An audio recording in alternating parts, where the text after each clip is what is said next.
My hotel అంటే బ్రహ్మానందం. చాలా మంచిది బాబాయ్ అసలు. అంటే ఎంత మంచిదంటే ఆ అమ్మాయి భారీగా రావటం చాలా అదృష్టం అంట. అసలు మా వాడు ఉన్నాడు ఫ్రెండ్, 4 రోజులకు వచ్చి నాకు మెసేజ్ పెడుతుంటాడు, ఒరే అలాంటి అమ్మాయి నాకు భారీగా రావడం నేను ఏ జన్మలో పుణ్యం చేసుకున్నానరా, మా అమ్మ నాన్న కూడా ఏ జన్మలో పుణ్యం చేసుకున్నారా. అసలు ఎలా చూసుకుంటదంటే వంటలు బాగా చేస్తుందంట, ఇల్లు బాగా చూసుకుంటదంట, అటు సైడ్ అత్త మామల్ని బాగా చూసుకుంటది, ఇటు అమ్మ నాన్నని బాగా చూసుకుంటది, మొగుడిని అయితే కాలు కింద పెట్టనవద్దు, టీ కాఫీ మొత్తం అన్ని అసలు మంచం దగ్గరికి తెచ్చేస్తుంది. అలాంటి మంచి అమ్మాయి అసలు ఒకే ఒక్క ప్రశ్న అడుగుతుందంట, దాంతో కుదేలు అయిపోతున్నారు బాబాయ్ మా ఫ్రెండ్ గడి. సమాధానం చెప్పేచ్చు కదా ప్రశ్నకి. సమాధానం చెప్పేయచ్చు, కానీ ఒక ప్రశ్న ఉంది కదా, ఆ ప్రశ్న 1 నుంచి 20 సార్లు అడుగుతాను, రోజుకి 20 కాదు 30 సార్లు కూడా అడుగుతుందంట. అవును ఏముందా, భార్య కదా, సమాధానం చెప్పేది అలాగే. అడిగిన ప్రతిసారి చెప్తున్నాడు, అడిగిన క్వశ్చన్ మళ్ళీ అడుగుతుంది. మొన్న ఒక రోజు అయితే రికార్డ్ బ్రేక్ అంట, 100 సార్లు అడిగిందంట. కానీ ఆ అమ్మాయి దొరకడం చాలా అదృష్టం, ఎందుకంటే వంటలు బాగా చేస్తుంది. మరి అంత ఉన్నప్పుడు ఏముందిరా, ఎన్నిసార్లు అడిగితే అన్నిసార్లు చెప్పేది సమాధానం. అది కదా బాబాయ్. ఇప్పుడు ప్రధానమంత్రి గారు ఎవరు, రాష్ట్రపతి గారు ఎవరు అంటే చెప్పేస్తావు, నీకు తెలుసు కాబట్టి. ఎందుకంటే నువ్వు మేధావి, ప్రపంచంలో అన్ని తెలుసు. నువ్వు మళ్ళీ అయ్యే క్వశ్చన్ అడిగావు అనుకో ఎలా ఉంటది. ఒకే ప్రశ్న అన్నిసార్లు, అసలు ఆ ప్రశ్న ఏంటి చెప్పు. ఆ ప్రశ్న ఏంటంటేనే, కానీ అమ్మాయి మాత్రం అదృష్టం బాబాయ్ నిజంగా చాలా. ఓకే అర్థమైంది. అంటే నేను అందాం అనుకున్నా, ఈ ప్రశ్న ఆన్సర్ నేను చెప్పలేను, మా బాబాయ్కి మించోడు ఎవరు లేడు అని చెప్దాం అనుకున్నా. ఈ లోపాటు చెప్పాడు, ఒరే మీ బాబాయ్ చాలా మించినోడు కదా, మంచోడు కదా, ఇంగ్లీష్ సాంగ్ బావు కదా, మీ బాబాయ్ని అడుగుదాం అన్నాడు. సరే ఇంకెంత అంతకు మించి ఏముంది అందుకని చెప్పి నిన్ను అడగమని చెప్పాను. ఆడు అడగడంట, నన్ను అడగమన్నాడు. క్వశ్చన్ ఏంటంటే, నేను సన్నగా కనబడుతున్నానా అని అడుగుతుందంట. నేను సన్నగా ఉన్నానా అని అడుగుతుందా? ఎప్పుడు అనుకుంటున్నావు, అన్నం వడ్డంతా అడుగుతుందంట, మళ్ళీ అన్న కూర వేస్తా అడుగుతుందంట, మళ్ళీ కిచెన్ లోకి వెళ్ళి పెరుగు లేదా రైస్ అయిపోతే రైస్ తోడుకుని రావటం, వచ్చేటప్పుడు ఏమంటే చూడండి నేను సన్నగా ఉన్నానా, సన్నగా కనబడుతున్నానా అంటదంట. సరే ఓ పని చేద్దాం, ఏంటిది, నేను వంట చేస్తూ గరిటి తిప్పాను అనుకో, బోలేని ఆలోచనలు వస్తాయి. అవును కాబట్టి మనం వంట చేస్తూ దాని గురించి ఆలోచిద్దాం. గరిట తిప్పుతూ ఉంటే నీకు ఆలోచనలు బుర్రలో తిరుగుతూ ఉంటాయి, కాబట్టి దానికి ఆన్సర్ మనోడికి చెప్తావు, నాకు చెప్తావు, నేను ఫోన్ చేసి అడిగి చెప్తా, అక్కడ అప్లై చేసేస్తాడు. చాలా ఈజీ అయితే చెప్పేస్తా. ఇప్పుడు బాబాయ్ హోటల్లో చేయబోయే వంట ఏంటంటే రాయలసీమ రొయ్యల ఇగురు. అబ్బాయి చూసావా, రొయ్యలు చాలా శుభ్రం చేసి పెట్టాను ఇక్కడ. ఇది అబ్బాయి, ఈ రొయ్యల్లో కొంచెం ఉప్పు వేయి,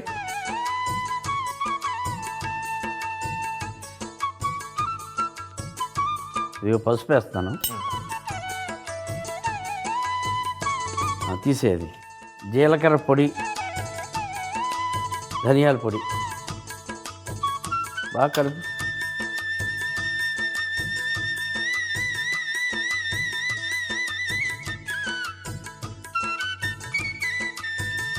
ప్రతి రొయ్యకి బాగా అద్దాలి, అలాగుంచి అక్కడ నుంచి చేయగడుకు. ఇప్పుడు రాయలసీమలో ఎర్రగడ్డతో చేస్తారు. ఇది ఎర్రగడ్డ అంటే మెంటల్ హాస్పిటల్ ఉంటుంది, అది కాదు. ఎర్రగడ్డ అంటే ఉల్లిపాయ కదా, ఇది ఉల్లిగడ్డ అంటాం. రాయలసీమలో ఎర్రగడ్డ అంటారు. మరి కోనసీమలో ఉల్లిపాయ అంటారు. తెలంగాణలో ఉల్లిగడ్డ అంటారు. పండు మిర్చి. అవును పండు మిర్చి. ఇదేంటి, వెల్లుల్లిపాయలు. ఇదేంటి, ఇది పండు మిర్చి అయితే అది చింతపండు. ఇది చింతపండు. ఇది పండు మిర్చి, అది పండు. మీ ప్రాస కోసం ఎదుర్కొంటున్నాం. పండు ఇంపార్టెంట్. ఇవన్నీ పట్టుకున్నానా, థ్యాంక్స్. వెళ్ళి శుభ్రంగా పేస్ట్ చేసి తీసుకురా. ఈ లోపల నేను కళాయి పెట్టి నూనె వేసి రెడీగా ఉంచుతాను. అవునా, సూపర్ అసలు. అంతే, కళాయి పెడతాం చిన్న పనే కదా, అది ఒకసారి ఆలోచించి. నేను ఆలోచిస్తాను, నువ్వు వెళ్ళరా. బాబాయ్ వస్తుంటేనే మధ్యలో మన సుబ్బారావు హౌస్ ఉంది కదా, అక్కడి నుంచి వాళ్ళ ఇంట్లోంచి చీపురు కట్ట, ఒక చెంబు, అవన్నీ గదిలోంచి బయటపడ్డాయి. అంటే ఎవరి మీద పడుతున్నాయి, ఎవరి మీద కాదు, అలా ఆవిడే మొగుడిని పట్టుకుని బాగా చేస్తుందంట. ఎందుకని ఆవిడ కూడా అడిగిందంట, వాళ్ళ ఇంట్లో కూడా సేమ్ అంట క్వశ్చన్ అంట. ఆవిడ అడిగింది. ఎందుకు అడిగిన క్వశ్చన్ మళ్ళీ ఎందుకు అడుగుతున్నారంటే వీళ్ళు, అంటే పని పాట లేదంటవా ఇంట్లోని. అలాగని ఏం కాదు, కానీ వాళ్ళకి మరి ఏమొచ్చిందో, అంటే ఖాళీ ఎక్కువైపోద్దంట ఈ లేడీస్ కి. పనులు చేస్తారు కదా, ఏ పనులు ఉంటాయి కదా. అదే ఉంటాయి, కానీ ఏదో కారణం ఉంటుంటారు లేరా, ఏదో కారణమా. సరే కానీ కళాయి పెట్టాను, ఒక 8 గంటలు నూనె, 6 గంటలు నూనె. వచ్చేటప్పుడు కళాయి పెట్టి నూనె ఉంచుతున్నావు కదా, నువ్వు ఆలోచించవా? ఆలోచిస్తా ఉన్నాను, అందుకని ఇది పెట్టలేదా? Okay okay. కళాయి పెట్టాను కదా, పెట్టావు నూనె, కళాయి పెట్టాను, 6 గంటలు నూనె.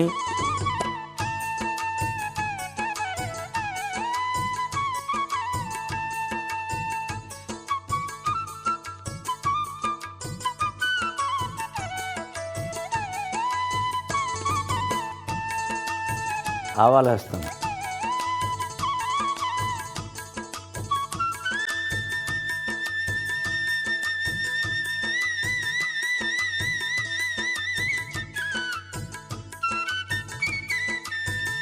కరివేపాకు వేస్తాను.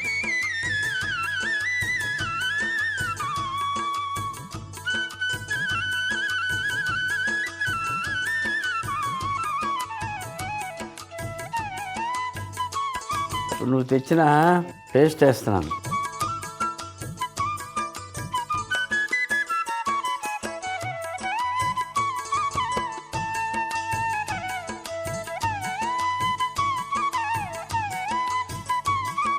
అది బాగా ఏగాలి.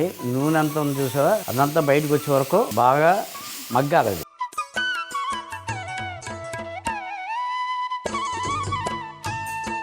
కొంచెం ఉప్పు వేయి.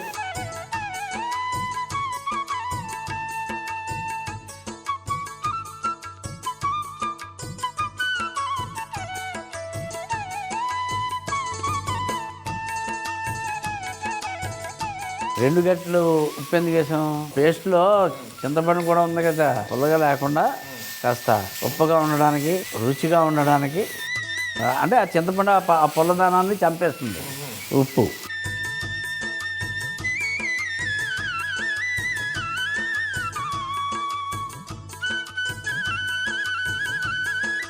బాగా వేగుతుందా? ఆ, ఆడు కూడా బాగా వేగుతున్నాడు అలా ఆవిడతోటి. అవునే. మరి 3 ముళ్ళు ఆ అమ్మాయి కావాలని పెళ్లి చేసుకున్నప్పుడు ఏం చేసినా మేము ఉండాలి. 100 సంవత్సరాలు ఫోన్ చేసాడు. మా బాబాయ్కి చెప్పాను, అయిపోతా కోర్టులో కూడా పరిష్కారం అవ్వాలని మా బాబాయ్ దగ్గర అవుతాయి, తెలుసు కదా నీకు. కాకపోతే ఏమి లేదురా, ఒక 500 పంపేవనుకో, అక్కడ 500 అంటే పక్కన 0 పెట్టి పంపుతావు అనుకో, 5,000. అంటే మా బాబాయ్ సాయంత్రం పొగుడిలు తింటా అన్నాడు. ఒక్క 5,000 పంపితే సరే మంచోడు. 5,000 ఎందుకురా? అతను ఏమనుకుంటాడు? నన్ను అపార్థం చేసుకుంటాడు కదా. అబద్ధం చేసుకుంటాడు. అయ్యో, రైలు వేస్తాను. నువ్వు వేరే దానికి ఏమన్నా వాడితే అబద్ధం చేసుకుంటాడు. పొగుడికే కదా నువ్వు వాడిది. మామూలుగా ఇలా వదిలేస్తావేంటి? ఎంత కష్టపడతావు, ఎంత ఆలోచించావు, దానికి ఉండాలి పొగుడి. అది కాదురా, అతను అపార్థం చేసుకోడు. పకోడీలా, పకోడీ కోసం 5,000 అడుగుతావా?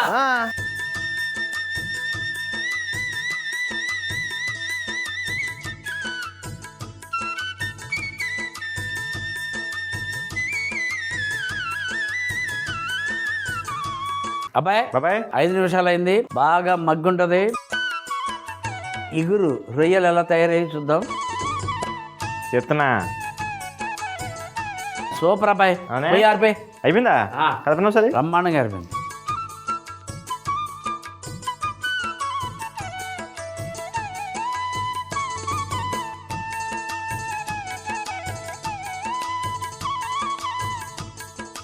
పొయ్యి ఆరిపేసి ఇంకో వంటకి వెళ్ళిపోతున్నాం. ఇంకో వంట?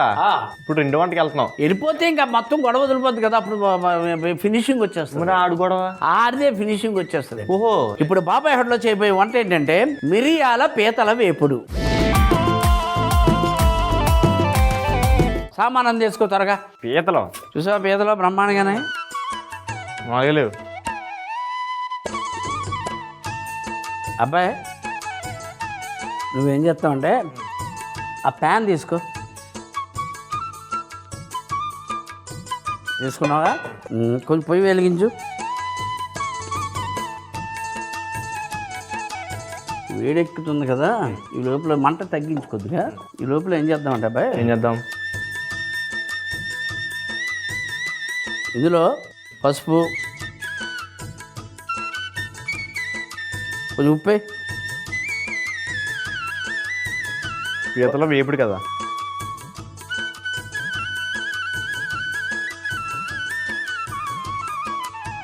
ఇదిగో పసుపు వేసాను. అవి అలా గుచ్చిపోతాయి కట్టి ఇలాగ అనిచ్చు. ఇందులోనా?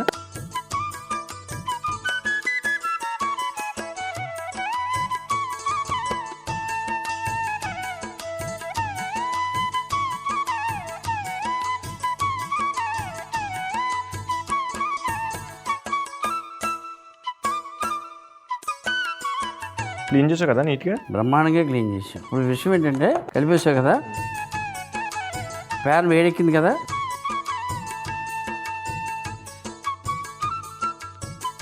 ఓకే. మసాలాకి మనం వీటిని వేపుతున్నాం. అబ్బాయి మిరియాలు వేస్తాను,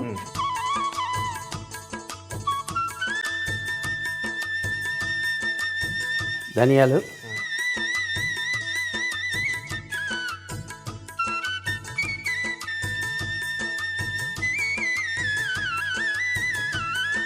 దాల్చిన చెక్క, లవంగాలు,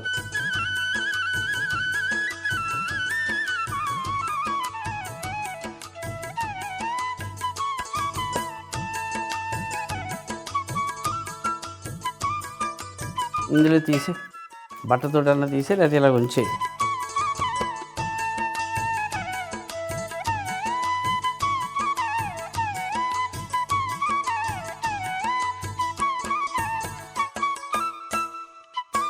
ఒక 6 గంటల నూనె,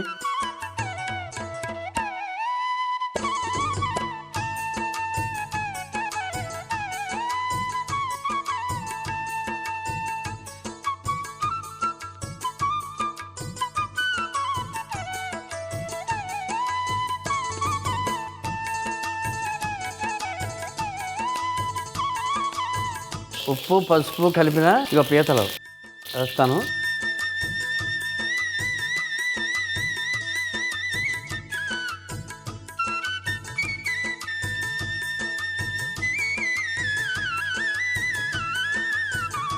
ఉల్లిపాయలు కానీ కరివేపాకు కానీ అల్లం ముక్కలు ఇవన్నీ ముందుగా వేయకుండా పీతలను ఎందుకు వేసామంటే నూనెలో బాగా వేగితే నీసు వాసన అని పోతాయి.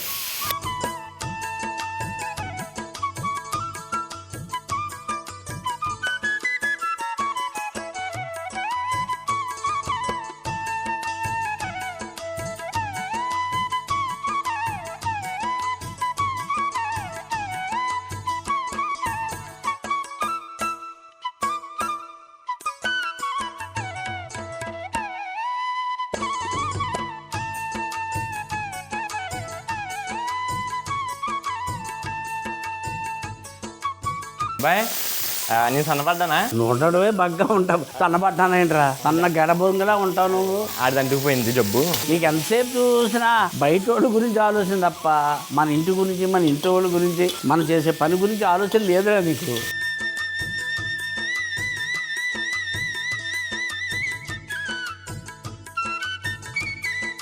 తీసే పీతల్ని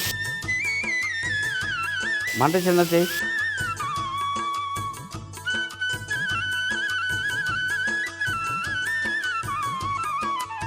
ఇప్పుడు ఇదే నూనెలో ఏం చేస్తారంటే ఏం చేస్తారు? కొబ్బరి ముక్కలు వేస్తాను. ఓహో,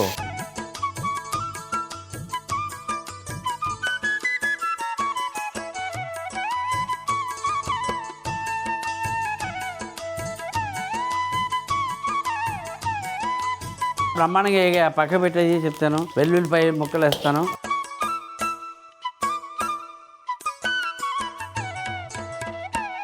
ఇగో అల్లం ముక్కలు, అదిరిపోద్దా టేస్ట్, సువాసన.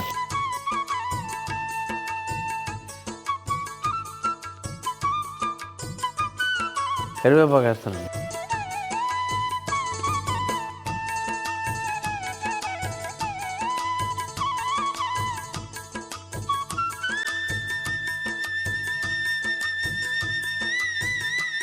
ఉల్లిపాయ ముక్కలు,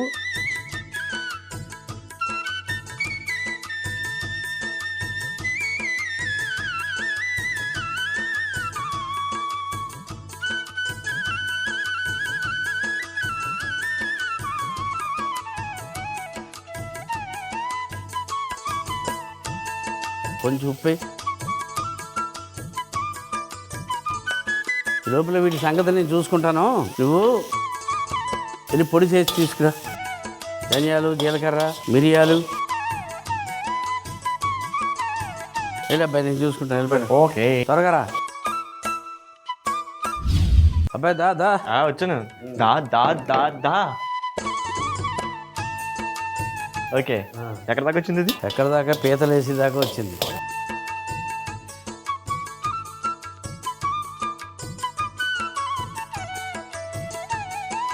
ఇక పీతలు వేస్తాను చూడు ఒకసారి. పచ్చిమిరపకాయలు కూడా వేస్తాను.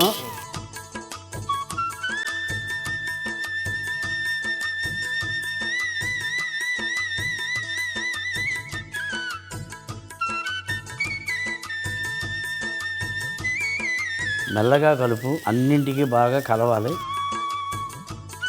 నువ్వు తీసుకొచ్చిన మసాలా పొడి వేస్తాను. మిరియాలు, జీలకర్ర, ధనియాలు.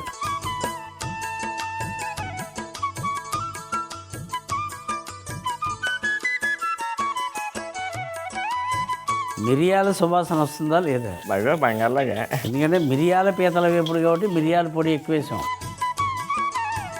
ఇందులో. అబ్బాయి ఇంచి ఆ పొయ్యి ఆర్పేయచ్చు.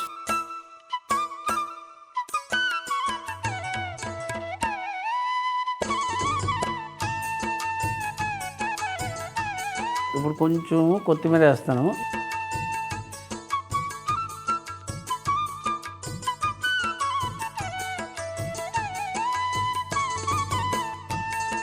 రాయలసీమ రొయ్యల ఎగురు మొత్తి. ఆహా, ఓహో, రాయలసీమ రొయ్యల ఇగురు.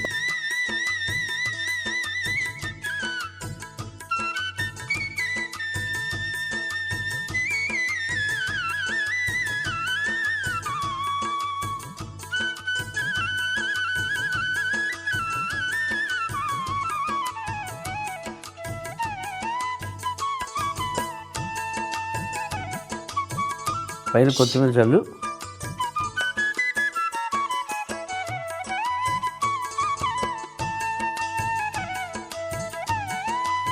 ఆ స్టీల్ తీసుకుందా.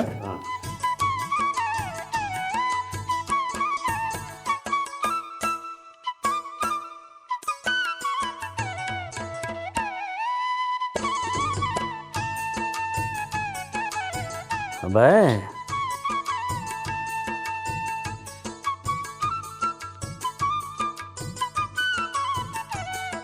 ఎంత అందంగా కనపడుతుంది చూసారా?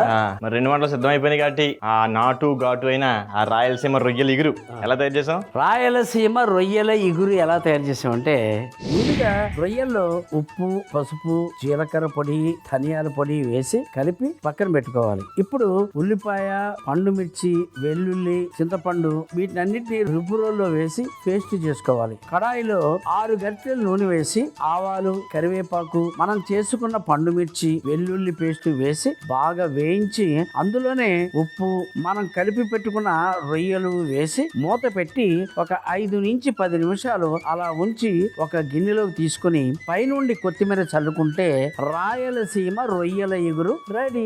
ఆ మిరియాల పీతల వేపుడు అది ఎలా తయారు చేసాం? మిరియాల పీతల వేపుడు ఎలా తయారు చేసామంటే, ముందుగా పీతల్లో పసుపు, ఉప్పు, నిమ్మరసం వేసి బాగా కలిపి పక్కన పెట్టుకోవాలి. తరువాత ప్యాన్ లో మిరియాలు, ధనియాలు, జీలకర్ర, దాల్చిన చెక్క, లవంగాలు వేసి వేయించి పొడి చేసి పక్కన పెట్టుకోవాలి. మూకుల్లో 6 గరిటెల నూనె వేసి అందులో మనం కలిపి పెట్టుకున్న పీతలు వేసి వేయించుకోవాలి. ఇప్పుడు వేడి నూనెలో కొబ్బరి ముక్కలు, వెల్లుల్లి ముక్కలు, అల్లం ముక్కలు, కరివేపాకు వేసి వేయించి అందులోనే ఉల్లిపాయ ముక్కలు, ఉప్పు వేసి బాగా వేయించుకోవాలి. ఇప్పుడు వేగుతున్న ఉల్లిపాయల్లో పీతలు, పచ్చిమిర్చి వేసి ఒకసారి కలిపి మనం చేసుకున్న మిరియాల, ధనియాల పొడి వేసి ఒకసారి కలిపి పైనుండి కొత్తిమీర వేసి ఒక గిన్నెలోకి తీసుకుని కొద్దిగా కొత్తిమీర చల్లుకుంటే మిరియాల పీతల వేపుడు రెడీ.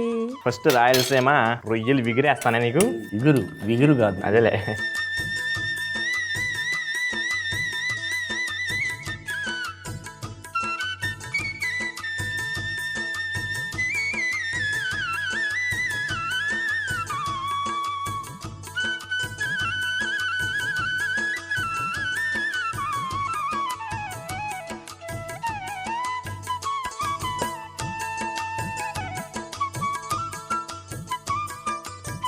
ఎర్రగడ్డ కారం, కానీ పండు మిర్చి,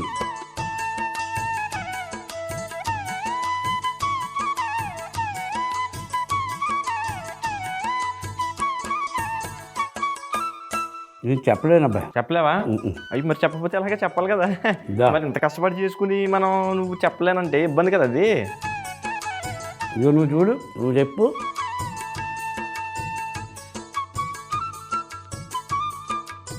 బా చెప్పలేను బాబాయ్. నువ్వు కూడా చెప్పలేవా?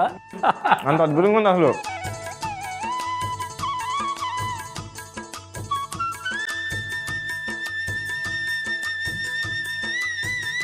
మిరియాల పీతల వేపుడు.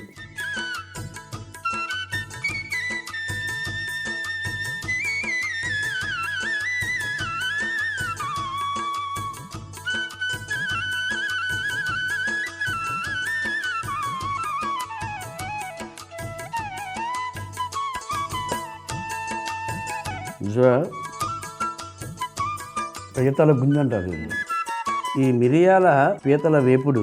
అవును, నీ భూతో నీ భవిష్యత్తు. అలా కాదు, మనకి నజ్జు చేసినప్పుడు, నజ్జు అంటే కోళ్ళు చేసినప్పుడు తింటారా? అవును, జలుబు జలుబు అవును. సూపరే.